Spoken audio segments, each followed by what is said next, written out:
Ons hoor baie keer dat mense sê, daai twee het mekaar lekker gehap, en baie keer kan ons buiterig wees. Ek onthou as kind in die huis, het my ouers soms vir ons gesê, julle moet mekaar nie so byt nie, julle moet nie so happerig wees na mekaar nie. In Galasiërs 5 vers 15 lees ons, maar as julle mekaar byt en opeet, pas op dat die een nie deur die ander verteer word nie. Vriende, dit is so maklik om na mekaar te hap, om buiterig te wees, met die manier hoe ons met mekaar praat, die dinge wat ons vir mekaar sê en van mekaar sê. Ons kan so maklik met woorde op mense afstorm.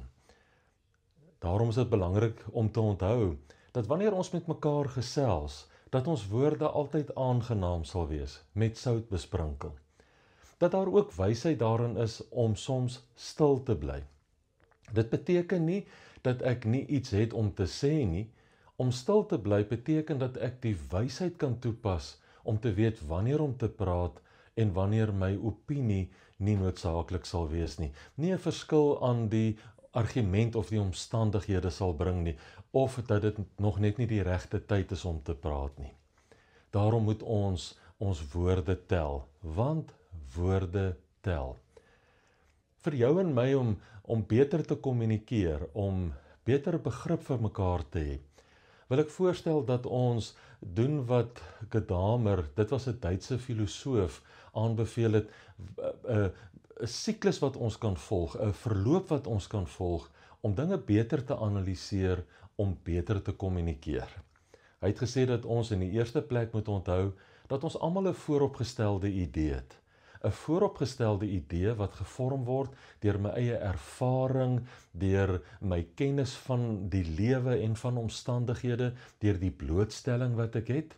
So ek het vooropgestelde idees, ek het voorkeure en ek het afkeure.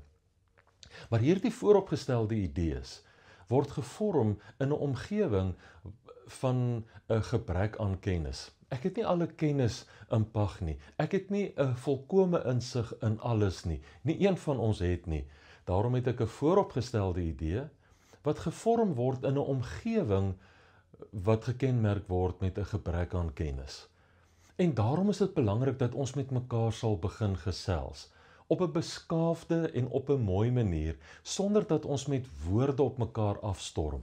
Dat ons met mekaar begin gesels en daarin die begeerte toon om met mekaar te verbind, nie om mekaar noodwendig reg te help of reg te wys nie, om te luister om te connect, nie om te correct nie.